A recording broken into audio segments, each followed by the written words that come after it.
Te bendizemos pela Tua bondade para com as nossas vidas. Te bendizemos pelo amor eterno com que nos amaste e pela Tua presença fiel nas nossas vidas. Pai, nesta manhã em que honramos o Teu nome, em que louvamos, adoramos, exaltamos o Teu nome, nós queremos ouvir a Tua palavra. A Tua palavra, que é palavra de vida, é lâmpada para os nossos pés e luz para os nossos caminhos. A Tua palavra que garante vida para nós. Nós vivemos por meio dela. Os céus da terra passam, os sistemas passam, mas a Tua palavra permanece para sempre. E nós podemos confiar nela, porque Tu és Deus eterno, Tu és o mesmo ontem, hoje e sempre. A Tua palavra de ontem é a Tua palavra de hoje. E tem o mesmo efeito de nos tornar aptos e plenamente preparados para toda boa obra. Por isso, se conosco, ministra a Tua palavra em nossos corações e edifica-nos de acordo com a Tua boa vontade. Esta é a nossa oração, em nome do Senhor Jesus. Amém e amém. Amém. Muito obrigado. Podemos tomar o nosso assento.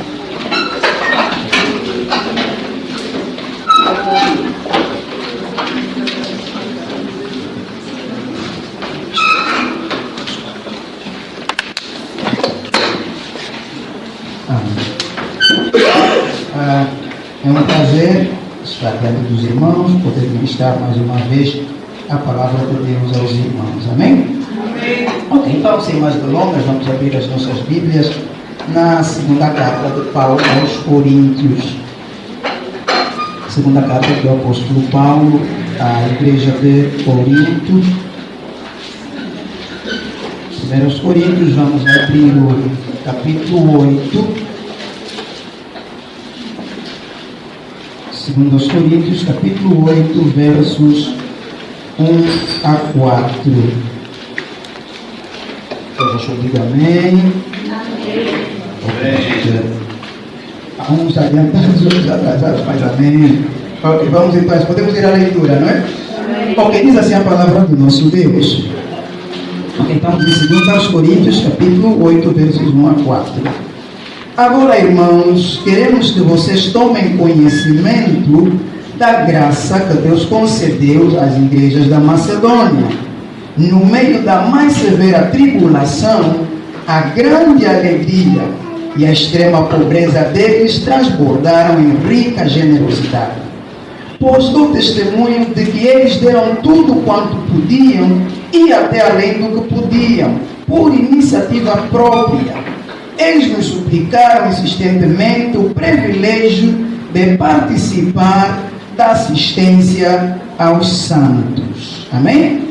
Pronto, até que a palavra de Deus, essa é uma passagem muito conhecida, usada a regra geral, quando falamos sobre oferta, quando falamos sobre contribuição.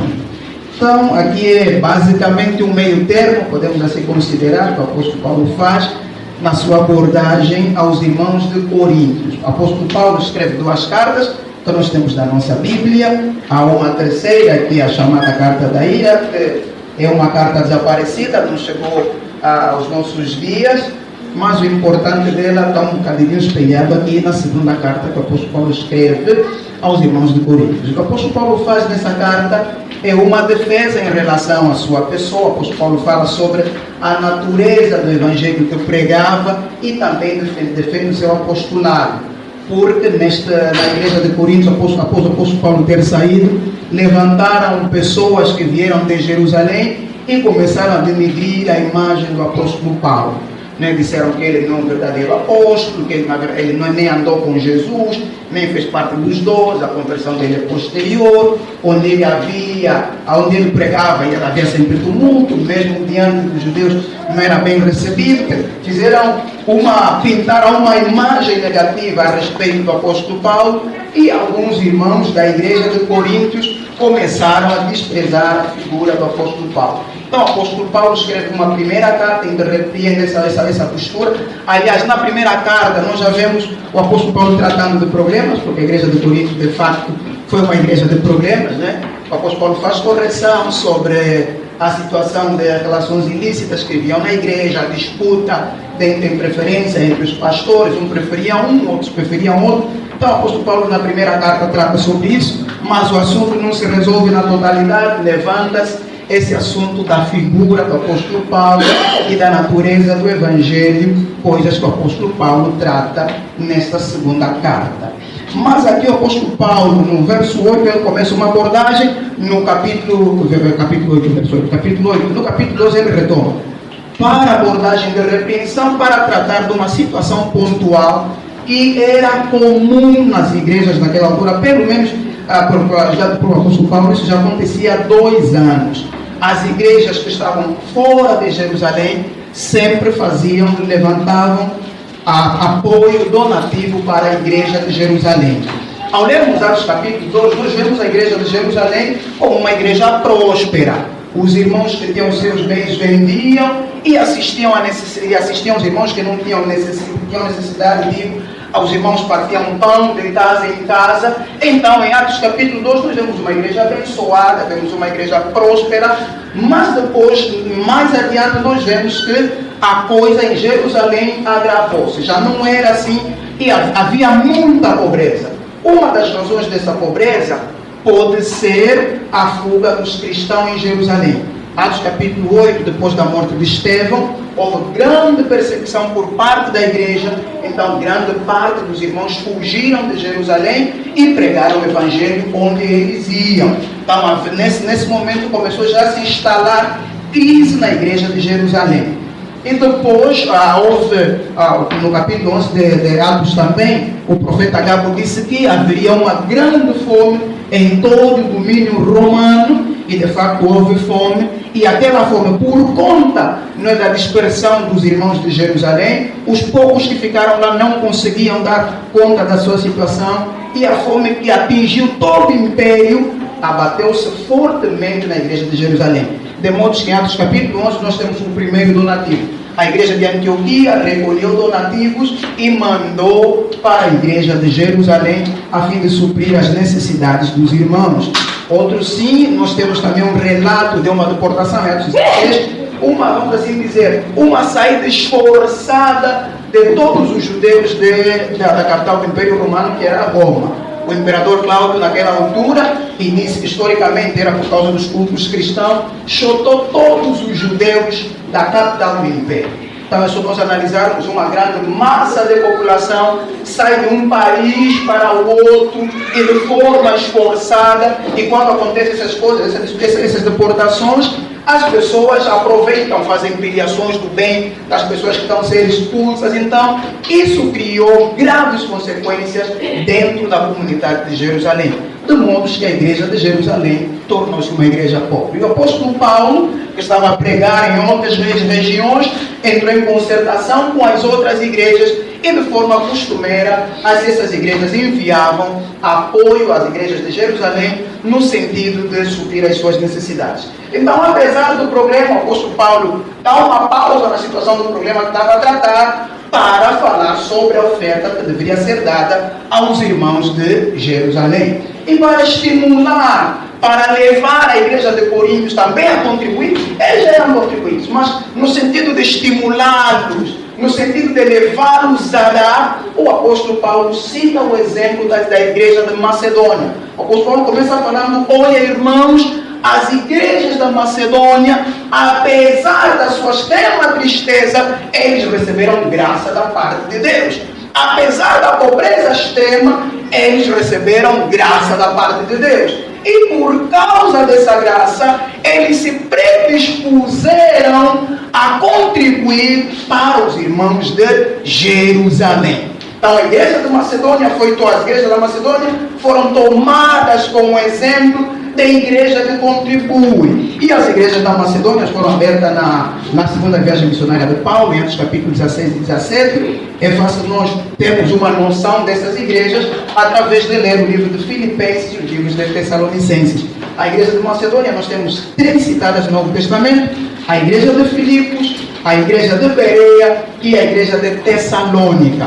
Todas essas igrejas pertenciam à Macedônia, a província romana de Macedônia, e elas foram igrejas que contribuíram muito para o avanço do ministério de Paulo.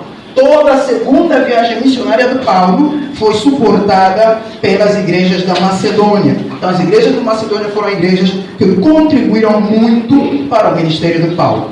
Em Filipenses capítulo 4, verso 14 e 15, o apóstolo Paulo testifica isso em relação aos irmãos de Filipos, que eram da igreja de Macedônia, e o apóstolo Paulo diz assim: como sabem, Filipenses, nos seus primeiros dias no Evangelho, quando parti da Macedônia, a mesma região, não é? Nenhuma igreja partilhou nenhuma igreja partilhou comigo no que se refere a dar e receber, exceto vocês. Pois, estando eu em Tessalônica, vocês me mandaram ajuda, não apenas uma vez, mas 2 vezes, quando tive necessidade. Então, o apóstolo Paulo está a fazer jus a essa igreja. Olha, quando eu estive lá, quando eu estive na mesma região, primeiro preguei a vocês, Filipos, depois quando eu fui para a Macedônia, nenhuma igreja me apoiou, a não ser vocês. E todos nós conhecemos a história de que o apóstolo Paulo foi fazedor de tendas. Na primeira viagem missionária, o apóstolo Paulo teve dificuldades, o apóstolo Paulo teve que parar para fazer tendas. Teve que parar para trabalhar. O apóstolo Paulo só deixou de trabalhar quando as igrejas de Macedônia enviaram apoio. Okay? Então, as igrejas de Macedônia enviam apoio ao apóstolo Paulo, e o apóstolo Paulo para de trabalhar e se dedica completamente no Evangelho. E a carta que nós lemos no livro de Filipenses, o apóstolo Paulo escreve estando na cadeia. E o apóstolo Paulo escreve a essa igreja respondendo o donativo que a igreja havia enviado a Paulo. Paulo estava preso na cadeia, a igreja tentou enviar ajuda a Paulo, mas não conseguiu, e depois, finalmente, o apoio chega ao apóstolo Paulo. Então, o apóstolo Paulo, nessa carta aos Filipenses, o apóstolo Paulo responde a essa carta, a essa dádiva aos irmãos. E mais adiante, o apóstolo Paulo fala, mesmo no começo da sua carta aos Filipenses, que nenhuma igreja contribuiu com ele, nenhuma igreja foi com ele, a não ser a igreja de Filipos, a igreja de Tessalônica. Então, no Novo Testamento, nós não temos citações de outras igrejas que apoiaram tanto do que essa igreja de Tessalônica. Podemos falar das igrejas de Antioquia, apoiaram-se no começo, mas nós não temos muita citação de apoio, a não ser o apoio vindo destas igrejas. Então, eram igrejas que apoiavam Paulo na sua caminhada missionária. E ao fazer essa descrição, olhamos para esse quadro, a impressão que nós temos é que essas igrejas eram igrejas ricas, porque eram igrejas que apoiavam missões. O apóstolo Paulo, em todas as suas necessidades, contou com o apoio das igrejas de Tessalônica. Quando o apóstolo Paulo começa a reivindicar, ou melhor, a defender-se sobre o seu direito apostólico, porque naquela altura os apóstolos, os superapóstolos que se intitulavam, eles recebiam alguma coisa por parte da igreja. Mas Paulo não recebia. E isso também foi usado para atacar a pessoa de Paulo. Quer dizer, ele só não recebe porque ele mesmo não é digno. No capítulo 11, verso 9, Paulo diz: olha, irmãos, eu não recebi nada por causa disso. Eu não recebi nada para não ser pesado de vocês, para não pesar para vocês. E onde é que veio o meu apoio? O meu apoio veio da igreja de Tessalônica. Ele diz, ou melhor, das igrejas da Macedônia. Segundo aos Coríntios 11, 9, Paulo diz: quando estive entre vocês e passei por alguma necessidade, não fui pesado para ninguém, pois os irmãos, quando vieram da Macedônia, supriram aquilo de que eu necessitava. Então eram igrejas que apoiavam Paulo em suas necessidades. E a leitura que nós fizemos, ao olhar para essa descrição, é de que eram igrejas prósperas. Eram igrejas abençoadas. As 3 igrejas curtas, elas apoiavam missões, contribuíam com aqueles que tinham para o apóstolo Paulo. Mas, contudo, olhando para a narrativa do apóstolo Paulo nas cartas aos Coríntios, nós percebemos que não é exatamente assim. Vamos colocar assim: se nós não tivéssemos o olhar histórico, as evidências externas, e nós não tivéssemos a citação de Paulo aos macedônios em Coríntios, nós concluiríamos que eram igrejas prósperas. Mas o que Paulo fala em relação a estas igrejas? O que Paulo fala em relação à verdadeira identidade de Deus? Paulo falou, meus irmãos, a graça de Deus caiu sobre a igreja da Macedônia. A graça de Deus repousou sobre eles. E eles começaram a se alegrar. E eles começaram a dar. E a leitura que nós fizemos também é essa. Se a graça de Deus caiu e eles começaram a se alegrar, é porque a graça de Deus eliminou todos os seus inimigos, deu-lhes vitórias, e assim eles começaram a regozijar-se na graça de Deus. Se antes não tinham, melhor, agora passaram a dar, e Paulo está dizendo, é porque a graça de Deus caiu sobre eles, é porque eles não tinham, e a graça de Deus lhes trouxe riqueza superabundante. Mas ao olhar para o texto bíblico não diz assim. O texto bíblico diz, irmãos, queremos que vocês tomem conhecimento da graça que Deus concedeu às igrejas da Macedônia. Essas igrejas que citamos. Qual foi a graça? No meio da mais severa tribulação, a grande alegria e a extrema pobreza deles transbordaram em rica generosidade. O que Paulo está dizendo? Paulo está dizendo, olha, irmãos, aconteceu algo extraordinário nessas igrejas. Essas igrejas vivem sobre perseguição severa. E se os irmãos lerem Filipenses e Tessalonicenses vão dar conta. Quando as pessoas de Coríntios, dessas igrejas, converteram-se ao cristianismo, eles foram tidos como traidores pelos seus próprios concidadãos. Porque já havia a igreja deles que eles buscavam, que não tinha nada a ver ao cristianismo. Eles já tinham os fé deles, aos pagãos, aos deuses. Quando converteram-se, todos os seus concidadãos revoltaram-se contra eles e eles começaram a perder os seus bens. Eles passaram a ser mal vistos. Essa era a condição deles. E eles passaram a ser severamente perseguidos, como o apóstolo Paulo diz. É no meio dessa perseguição, que o apóstolo Paulo está a dizer, eles receberam a graça de Deus, e a graça de Deus não lhes tirou da perseguição. Eles continuaram debaixo da perseguição, eles continuaram debaixo do sofrimento. Então o que a graça de Deus fez? A graça de Deus lhes concedeu alegria, mesmo na tristeza. Eles não tornaram-se ricos para começar a apoiar. A graça de Deus que se abateu sobre eles não é uma graça de dar riqueza. A Bíblia diz que eles permaneceram em pobreza extrema. Eles continuaram pobres, mas o que a graça de Deus fez? A graça de Deus fez com que, mesmo sendo pobres, eles se tornassem generosos. Aleluia! E tornaram a igreja do Novo Testamento que mais apoiou missões. Não por causa da riqueza, não porque houve abundância de bens, mas por causa da graça de Deus. Aleluia! Por isso nós falaremos sobre os efeitos da graça de Deus na nossa fraqueza. O que a graça de Deus faz na nossa fraqueza? Essas circunstâncias, essas situações eram fraquezas daquela igreja. Se nós pensarmos, o que nós esperaríamos de uma igreja que está sob tribulação, que está sob perseguição, de uma igreja que está em pobreza extrema, como o próprio apóstolo Paulo falou? Eles poderiam dizer, ao invés de darem donativos só à igreja de Jerusalém, também doem a nós, porque nós precisamos. E aliás, talvez esse era o pensamento do apóstolo Paulo. Porque o apóstolo Paulo disse, irmão, eles insistiram no privilégio de participar. Eu até quis excluí-los por causa da situação deles. Mas eles disseram, nós queremos participar. Nós queremos dar. Nós queremos ter o privilégio de contribuir para a igreja do Senhor. Aleluia. Ali onde eles eram fracos, a graça de Deus os tornou fortes. De fato, a graça de Deus é multiforme. A graça de Deus pode trazer abundância da noite por dia? Pode nos dar vitória sobre os nossos inimigos? Pode. Mas a graça de Deus também pode nos manter na condição em que estamos e nos dar vitória na condição em que estamos. Aleluia.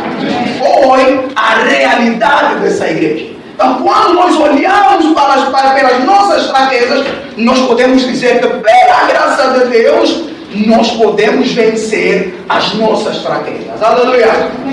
A graça de Deus nessa igreja expulsou todo o espírito de autopiedade, todo o espírito de autocomiseração. Eles não ficaram como coitadinhos. Nós precisamos, nós queremos de ajuda, nós necessitamos. Pelo contrário, eles agiram dizendo: nós podemos mesmo na condição deles. Isso é o que a graça de Deus faz. A graça de Deus nos fortalece em nossas fraquezas e remove todo o espírito de autopiedade. O sentimento de autopiedade é muito negativo. O sentimento de coitadinho é muito negativo. Aleluia! Porque quando nós temos autopiedade, quando nós temos autocomiseração, nós começamos a entregar, começamos a apontar os fracassos das nossas vidas às outras pessoas. Começamos a dizer: olha, essas pessoas estão a ver mesmo a minha necessidade, estão a ver aquilo que eu estou a padecer, mas não estão a me apoiar em nada. Então os culpados passam a ser os outros, por causa do sentimento de piedade, por causa do sentimento de pena. Eu não posso, eu não tenho capacidade, mas aquele irmão mesmo tem, mas não está a olhar para mim. Aquela pessoa mesmo tem, mas não está a olhar para mim. Então limita a nossa capacidade de fazer alguma coisa e nós passamos a olhar para os outros. O sentimento de autopiedade, de autocomiseração, eleva o espírito de egoísmo. Nós começamos a desejar o que é do outro. Começamos a cobiçar o que é do outro. Começamos a dizer: como é que aquele fulano tem e eu não tenho? Porque sou aquela pessoa? Porque sou ele que tem? Porque eu não tenho nada? Então ficamos no canto como coitadinhos e os outros passam a ser culpados. E começamos a dizer: quem me dera nascer naquela família? Quem me dera pertencer àquela casa? Quem me dera ter aquilo também? E vem cá, o sentimento de autopiedade, de autocomiseração, acaba culpando a Deus. Porque o raciocínio cessará. Por que aquela pessoa só tem? É porque nasceu naquela família assim? É porque está assim? Então, o destino, é mesmo já o destino dele. Ele já foi destinado a ter. Eu também fui destinado a sofrimento. As mamães sofredoras, né? Eu fui destinado a sofrer. E você pergunta: então quem é o destino? Quem é o Senhor do destino? Vai ser quem? Deus. A coisa está assim, a culpa é de Deus. Então o sentimento de autocomiseração acaba apontando Deus como culpado. Aleluia! Mas a graça de Deus nessa igreja, essa igreja, não disseram Deus é culpado. Eles disseram: naquilo que nós temos, nós podemos alguma coisa. Aleluia! Na nossa situação, nessa condição em que nos encontramos, a graça de Deus vai operar nas nossas vidas. E a graça de Deus não operou depois dele ser rico, como nós já falamos. É mesmo naquela condição. A graça de Deus não espera o nosso amanhã para começar a atuar. Vou esperar amanhã quando eu ter. Vou esperar amanhã quando eu poder, quando eu ser rico, quando eu poder alguma coisa. A graça de Deus atua no nosso hoje, na condição em que nos encontramos com aquilo que nós temos. Aleluia! Aquela igreja, na condição em que se encontrava, com aquilo que tinham, eles agiram e tornaram-se bênção. Aquela fraqueza deles tornou-se força. Aí onde eles estavam fracos, por agirem de acordo com a vontade de Deus, eles tornaram-se fortes. Aleluia! Então quando nós olhamos para a nossa fraqueza, nós podemos dizer assim: nesta nossa fraqueza, nós podemos fazer grandes coisas. A graça de Deus é suficiente para me fortalecer na minha fraqueza. Se nós esperarmos depois das coisas virem, já não é graça, já não estamos a depender de Deus, estamos a depender de nós mesmos. Então por isso nós não podemos dizer: não, eu não posso fazer aquilo, porque eu não tenho condições. Devemos dizer: a partir do que temos nós vamos atuar, e à medida que atuarmos, Deus vai abençoar. Amém. Aleluia. Amém. Uma das coisas, enquanto éramos mais novos no ministério, na igreja, uma das passagens bíblicas que tinha com essas igrejas que mais se citava era Filipenses 4:13 e Filipenses 4:19. Filipenses 4,13 diz: eu posso tudo naquele que posso todas as coisas naquele que me fortalece. E Filipenses 4,19 diz: o meu Deus, segundo as suas riquezas, suprirá todas as vossas necessidades em honra por Cristo Jesus. Isso Deus vai me abençoar. Mas temos que ver, Paulo está a citar isso para que igreja? Para uma igreja pobre. Uma igreja que primeiro tem. Então Paulo está a dizer para ele, isso aplica-se a ele dizer: o meu Deus, segundo as suas riquezas, suprirá a vossa necessidade, porque vocês começaram a agir a partir do que vocês têm. Isso não é de quem está à espera. Deus vai me abençoar. Isso é de quem faz alguma coisa a partir daquilo que tem. Que começa a dar passos com o que tem. Com o que temos na mão de Deus é grande. O nosso povo pequenininho, seja os nossos dons, seja as nossas habilidades, toda pessoa que Deus chamou, a ideia era: Deus, eu não posso. Agora só para esticar um bocadinho, os irmãos também a lerem Bíblia, estou agora já em Josué, né? Aliás, Juízes e a história de Gideão, né? Quando Deus chamou Gideão disse: olha, a minha família é pequena, nós somos pequenos, nós não podemos nada, mas Deus lhe chamou de varão valente. Quer dizer, dessa tua pequena valentia eu vou fazer grande coisa. Que ele reuniu um grande exército. Deus disse: eu não preciso de muito, eu quero apenas 300. Desses 300, a narrativa bíblica dos inimigos judeus ou israelitas era que eles eram incontáveis, eram como areia. Deus diminuiu o número para mostrar que no pouco Ele pode fazer muito. Tudo que nós precisamos é pegar o nosso pouco e colocar diante de Deus. Aleluia! Então, devemos lançar e expulsar todo o espírito de autocomiseração, todo o espírito de autopiedade. Não, nós nascemos assim, nós não podemos, eu não posso. Isso não faz parte das pessoas de Deus. Amém.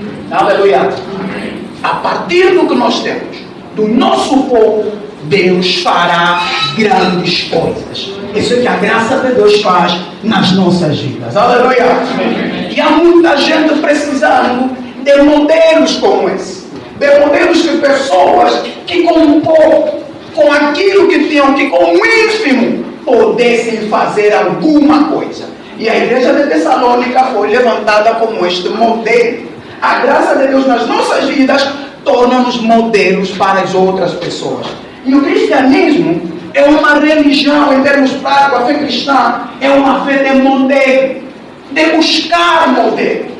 Jesus Cristo, ao pregar, ao dissipar uma contenda com seus discípulos, em Marcos capítulo 10, eles discutiam entre eles sobre quem seria o maior. Estavam disputando primazia. Quem é maior entre nós?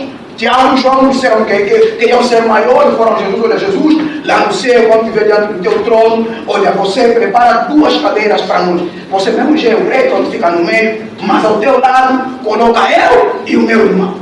Estavam a disputar a primazia. Então Jesus Cristo disse: olha, no vosso meio entre vocês, aquele que quer ser primeiro tem que ser o último. O maior entre vocês deve ser aquele que serve. E Jesus termina a abordagem com o seu exemplo dizendo: pois eu mesmo, filho do homem, nem eu mesmo, filho do homem, vim para ser servido. Pelo contrário, eu vim para servir e dar a minha vida em resgate do mundo. Jesus apresentou a sua pessoa como modelo. Em João capítulo 13, Jesus Cristo chama os apóstolos e diz assim: olha, eu vou lavar os vossos pés. E Jesus Cristo lava os pés e terminando a cena, Jesus Cristo diz: eu sou Senhor e Mestre. Vocês me chamam de Senhor e Mestre. De fato, eu sou Senhor e Mestre. Mas saibam, mesmo sendo Senhor e Mestre, eu lavei os vossos pés. Então, façam isso também uns aos outros. Jesus deixou modelo. Apóstolo João, na sua primeira carta, 1 João, nos primeiros versos, ele diz: olha, irmão, nós temos proclamado aquilo que os nossos olhos viram, os nossos ouvidos ouviram e as nossas mãos apalparam a respeito da vida. Nós temos pregado a vocês o modelo da pessoa de Jesus. É isso que nós temos pregado. Por isso é que você deve seguir o nosso exemplo. Em 1 Coríntios capítulo 11, verso 1, o apóstolo Paulo diz: sede meus imitadores, como eu sou imitador de Cristo. A igreja cristã, a fé cristã é uma fé de modelo, olhar para o modelo. E foi essa a razão que Deus escreveu histórias do Antigo Testamento, muitos dos registros que nós temos de milagres, de proezas. Deus registrou para quê? Para que nós pudéssemos ver modelos da atuação de Deus e para que com isso nós também tivéssemos feito, dissemos assim: se Deus atuou naquela vida, Deus também pode atuar na minha vida. Se Deus fez aquilo ali, Deus também pode fazer aqui comigo e agora. E o nosso Deus continua querendo levantar modelos. Pessoas que sejam capazes de mostrar a outros cristãos aquilo que Deus é capaz de fazer. Pessoas que mostram pelas suas vidas a ação de Deus na vida delas e com que possam levantar fé nas outras pessoas, como as igrejas de Macedônia. Quando as outras igrejas viram esses irmãos em extrema pobreza, extrema necessidade, estavam a contribuir para a obra do Senhor, eles disseram: nós também podemos. Aleluia. Há cristãos que estão à espera de ver o modelo, o exemplo hoje de um lar fiel. Quero um modelo de cristão de um lar fiel. Eu quero um modelo cristão de uma pessoa honesta. Há pessoas que estão no setor de trabalho em que há muita corrupção. E ele pensa que é a única a estar ali firme, a não se vender. E por pensar que é a única, essa pessoa começa a se entregar aos poucos. Elias pensou que era único, disse: Senhor, eu sou único. Deus disse: não, você não é único. Tem mais, há remanescentes meus. Você não é único. Aleluia. Há pessoas que estão esperando do teu modelo, do teu exemplo, para quando dizer assim: aquele meu irmão fez, eu também vou fazer. Naquela situação ele permaneceu fiel, então também eu vou permanecer fiel. Naquela situação agiu assim, então eu também vou agir assim. E o modelo Deus vai levantar onde? Vai levantar no nosso meio. Aleluia. A galeria da fé de Hebreus 11 não está fechada. Há nome de pessoas que fizeram proezas. E ali não foram só heróis, aqueles que fecharam a boca do leão, aqueles que resistiram ao fogo, foram também heróis, aqueles que, como Elias, como Eliseu, foram cerrados ao meio, que como Paulo foram decapitados, permaneceram fiéis. E o autor de Hebreus dizia aos irmãos de Hebreus: olhem para aqueles exemplos. Hoje o nosso Deus está a procurar exemplos. A tua condição, a tua situação pode ser exemplo para muitos. Aleluia. Então, na circunstância em que você está, atue de acordo com a graça de Deus. E o que a graça de Deus te faz? Te faz forte aí onde você é fraco. Aleluia. A graça está aberta. Não é uma situação de... Quando nós falamos aqui sobre a graça de Deus, não tem a ver que eu vou esperar do céu. A Bíblia diz que nós podemos entrar no trono da graça. É basta querer. É dar passos. Eu não tenho, mas eu vou dar passos. À medida que damos passos, a graça de Deus cai. Aleluia. E nos tornamos fortes na nossa fraqueza. Vê bem onde você é fraco. Joel 3,10 diz: diga ao fraco que eu sou forte. Aleluia. E aí está dizendo, anterior estava: pega o povo de Israel, pegue os vossos machados. Ela tem modelo. Pegue os vossos machados, aquela ferramenta de nada, e transforme em espada. Quer dizer, pega na tua fraqueza e transforma em força. Aleluia. Pega nas tuas debilidades e transforma em força. Senhor, eu não consigo. A minha graça te basta. O meu poder se aperfeiçoa na tua fraqueza. Aleluia. Paulo estava preso, disse aos irmãos de Filipos, quando ele disse para os irmãos: não se preocupem com a minha prisão, porque há muitos irmãos que, ao viverem mesmo preso, a pregar a palavra de Deus, e vos digo, toda a guarda pretoriana ouviu o evangelho. Toda pessoa aqui do imperador ouviu o evangelho. O apóstolo Paulo fala: olha, os irmãos aqui da prisão, aqueles que me prenderam, os guardas, os oficiais, Estamos a dar saudações não como oficiais, mas como cristãos. Então, o Paulo diz, olha, irmãos, muitos irmãos vendo o meu exemplo também começaram a pregar sem medo. Porque naquela época o cristianismo não é como nós podemos ler a Bíblia à vontade, podemos falar de Deus à vontade. Naquela época a conversão é mesmo você entregar a tua vida. Porque você, por causa da tua fé, podia morrer, podia perder os bens. Há irmãos hoje em alguns pontos do mundo que passam por isso. Mas a postura de Paulo incentivou os irmãos. De modo que os irmãos, nem estão precisando pregar, eu também vou pregar. E Paulo diz, irmãos, eu estou algemado, mas a minha boca não tem algemas. Por isso eu continuo a falar a palavra de Deus. Aleluia. Amém. Na tua fraqueza. Aí onde as pessoas dizem que nós não podemos ir, Deus atua assim. Quando Deus falou, quando Paulo escreveu aos irmãos de Corinto, apóstolo Paulo, capítulo 2 do primeiro livro, 2 a 3, apóstolo Paulo diz, irmãos, Deus pegou a sabedoria dos fortes e ele distorceu, quer dizer, por outras palavras, Deus inverteu as coisas. Aquilo que era fraco, aquilo que era escória, aquilo que era desprezível, Deus pegou e fez grande para envergonhar a fortaleza dos fortes. Quer dizer, aí onde você mesmo é fraco, onde as pessoas dizem que você não pode, é mesmo ali que Deus quer te mostrar que você pode, para que as pessoas possam dizer assim, isso está acontecendo porque Deus nem. Aleluia. Amém. E Deus quer que nós sejamos esse exemplo. A igreja de Tessalônica foi esse exemplo para os outros. Aleluia. E quando nós fizemos isso, o que acontece? Deus é glorificado. Onde a graça de Deus se evidencia, as pessoas glorificam a Deus. Aleluia. Quando nós atuamos debaixo da graça de Deus, nós fizemos coisas e, fim a cabo, Deus é glorificado. Porque as pessoas percebem que aquilo que nós fizemos é sobre a graça de Deus em nós. Abraão era chamado de príncipe. Quando entre as pessoas, por quê? Eles viram a graça de Deus. Até o pastor Pedro falou sobre o encontro de Abraão com Melquisedeque. Nesse encontro, Abraão com 318 homens conseguiu vencer 5 reis. Como é possível? E não eram pessoas que nasceram da casa dele. Como é possível? É porque no pouco ele agiu debaixo da graça de Deus. E as pessoas começaram a dizer, isso só é possível porque Deus está contigo. E começaram a me chamar príncipe de Deus. Porque viram Deus atuar na vida dele. Aquilo que ele fazia não era possível sem Deus estar presente na vida dele.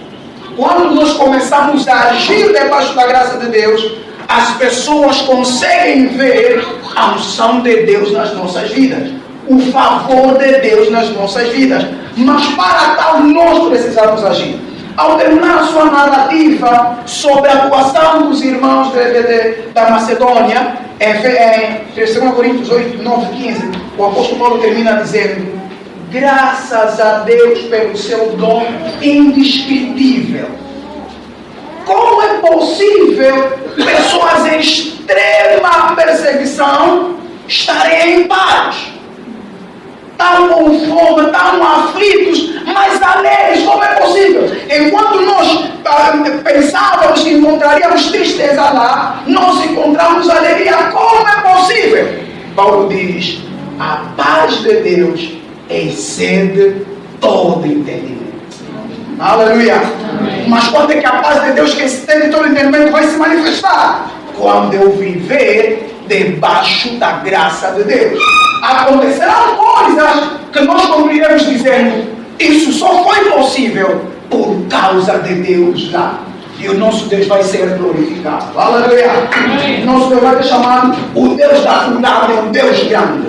O Deus daquela pessoa é um Deus grande. Eu vi o lar dela, eu vi na situação em que ela estava, vi nas circunstâncias em que ela vivia, mas hoje está assim. O Deus dela, o Deus dele é um Deus grande. Aleluia. Algumas vezes vamos colocar assim, Deus só não é grande porque nós nos fizemos pequenos demais e nos encurtamos na nossa pequenez. Aleluia. Por isso Deus não é grande. O irmão Francisco falava, né, ontem, aquele já irmão Francisco, mas foi bom. Né, o pessoal lá da Betesda, Jesus Cristo perguntou a ele, né, o que é que você quer? E era sempre as perguntas de Jesus. Jesus via a situação da pessoa, mas Jesus Cristo perguntava à pessoa. A ideia é para a pessoa não ficar como coitada, a pessoa dizer exatamente o que quer. E ter disponibilidade de receber aquilo que quer. Queres o quê? Não, só quer. Fala o que você quer. Aleluia. Amém. Fala o que você quer. Se você não falar, eu não vou dar. Se você não tirar o espírito de cuidado, eu vou te deixar lá. Aleluia. Amém. Diga que eu posso, então você vai ver o meu poder. Não é primeiro eu quero o poder para depois agir. Esquece. Isso não é fé vista. Primeiro caminha e depois você vai ver o meu poder. Amém. Aleluia. E aí as pessoas vão me engrandecer por verão que aquilo só foi possível por causa do Deus dele. Aleluia. Por isso naquilo que você tem, segura. Aleluia. Não diga assim, não deve ter links fortes, meus links é baixo. Aqueles teus nunca pequenos vão te fazer chegar nos grandes. Não despreza aqueles que são pequenos. Até o presidente precisa de link. Aleluia. Pega mesmo os teus, aqueles teus vão te levar lá. A tua coisa pequena, quando você diz, eu vou avançar, o Senhor vai chegar lá. E no fim, a glória será a glória para Deus. Amém. E a graça de Deus está disponível a todos nós. Aleluia. Amém. Isaías falou, aquele que tem fome vem. Quem tem sede vem aqui. Você que quer, busca. Aleluia. Quando buscarmos de todo o coração, quando baixarmos na graça de Deus, o nosso histórico será outro. Aí onde nós somos chamados de fracos, as pessoas nos conhecerão, as pessoas nos chamarão de fortes. Aleluia. Porque a graça de Deus atua na nossa fraqueza. Por isso o grande apóstolo Paulo, para ele as fraquezas dele eram por oportunidade. Eu sou fraco aqui, Deus não vai me usar aqui. Quando eu sou mais fraco, eu sou mais forte. Aleluia. O teu negócio, a tua bancadinha, aí mesmo, Deus vai atuar. Fará coisas grandes. Porque se a forma de agir dela agora, nós precisamos tomar atitude como os irmãos de Macedônia e precisamos começar a dar os primeiros passos. À medida que você dá o primeiro passo, eu vou te capacitar para dar o segundo passo. Não espera o primeiro, não espera te ajudar a levantar o pé, sem você tentar levantar o pé. Diz, Senhor, eu dei o primeiro passo. Então Deus vai falar, eu vou te ajudar no segundo passo. E os outros passos eu também vou te ajudar, até que você correr. Aleluia! Amém. Jeremias estava a reclamar, Deus disse a Jeremias, você não está conseguindo correr com homens, como é que você vai correr com um cavalo? Aleluia! Deus quer correr com um cavalo. Dá mais no duro, mas tem que começar. Esse dever você tem que ultrapassar para ver as grandes coisas de Deus. O nosso Deus é um Deus bom. Aleluia! A nossa fraqueza, Ele quer fazer força. Vê tua fraqueza, vê a situação da tua vida, do teu lar, tudo aquilo que te rodeia. Não tenha pensamentos de autocomiseração. Diga, eu posso todas as coisas naquele que me fortalece. Aleluia. Eu posso avançar. Maior é aquele que está em mim do que aquele que está no mundo. Aleluia. Isso está aplicado para Satanás, mas em todos anos. Aquele que está em mim é maior. Deus é em mim. É um Deus supremo e nele eu posso todas as coisas. Desta forma, a graça de Deus será visível nas nossas vidas. Aleluia. Coloca de pé no teu lugar, em nome de Jesus. Aleluia. Aquela música me dá só Samuel é boa, mas não canta chorar. Amém? Se recupera, não canta assim. Não quer dizer que nós vamos cantar. Eu digo para não cantar assim, na certeza de que Deus vai dar. Aleluia. Com força dele, Deus fará grandes coisas. Assim, de acordo com aquilo que nós temos, Deus dá. Já contamos a história, uma das suas, vamos lá, daqui a pouco, do aproximou-se a Eliseu. Ele estava numa batalha e Deus disse, o profeta disse, golpeia no chão e eu vou te conceder vitória. Ele mandou apenas 3 flechas no chão. O profeta ficou zangado com ele. Disse, tua visão é pequena. É só isso. Por isso que você também só vai ganhar 3 vezes e acabou, não vais ganhar. Já não vais ganhar mais. Mas se você desse tantas, eu te daria, Deus te concederia muita vitória. Aleluia. Nosso Deus é um Deus grande. Feche os olhos no teu lugar e vamos orar a Deus. Aleluia. Conhecemos as nossas condições. A graça de Deus na nossa vida é eficaz. A graça de Deus nas nossas vidas nos torna fortes. Então começa a orar onde você é fraco. Não diga eu sou fraco. Eu sou forte. Santo Deus, nós te bendizemos pela tua palavra. Te bendizemos porque a tua graça nos torna forte. Te bendizemos porque onde nós somos fracos, nós podemos declarar que somos fortes. Nós podemos declarar que nós podemos tudo. Há um episódio retratado na tua palavra, em Atos capítulo 4, o pessoal do Sinédrio, a cultura judia, ficou admirado como Paulo, melhor, como Pedro e João, que eram pessoas incultas, sem instrução, conseguiam se defender diante de pessoas altamente treinadas, altamente qualificadas. Eles olharam para aquilo e disseram, esses andaram com Jesus. Quem anda com Jesus vê a diferença da graça de Deus nele.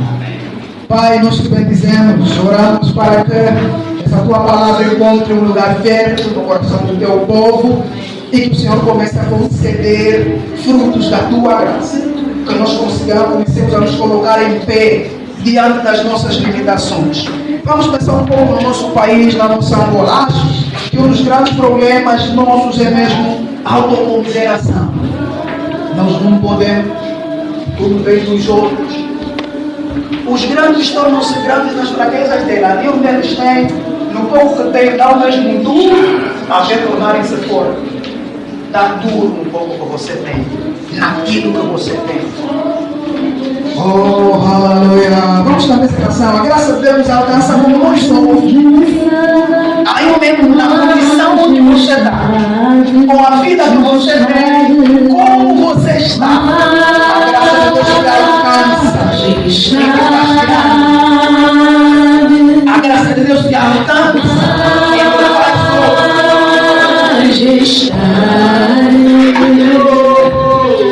Pra sempre me como me alcançou na presença da tua majestade.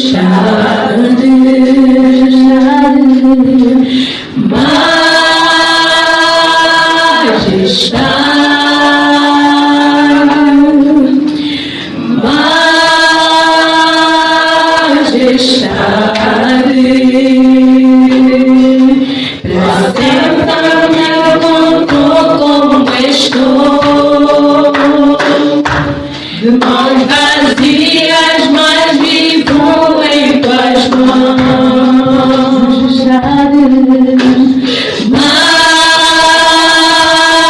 Majestade,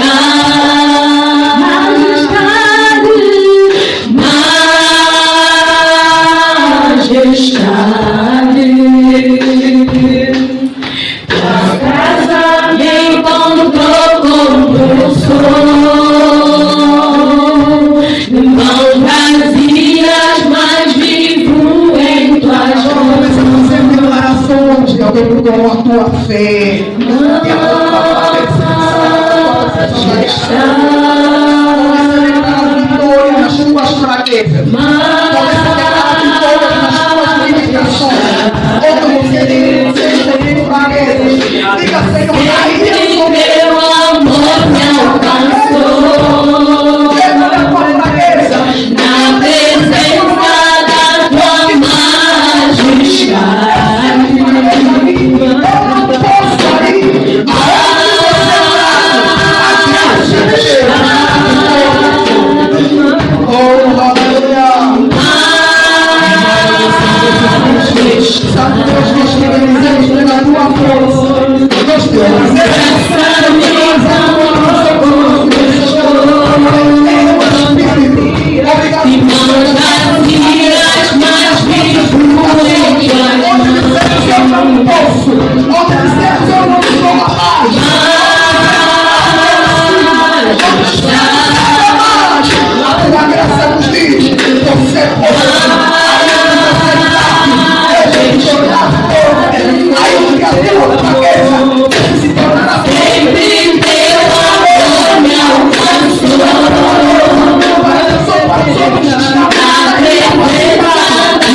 da incapacidade, do nada, Deus pode suscitar exército poderoso e vitorioso. Quanto mais de você que tem fé nele, de você que acredita nele, de você que se move diante da sua ordem. O nosso Deus declarou na sua palavra: aqueles que confiam nele jamais serão envergonhados.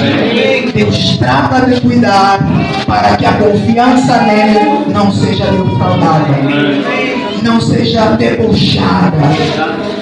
Deus só espera que nós atuemos debaixo da sua graça, que foi estabelecida na cruz do Calvário.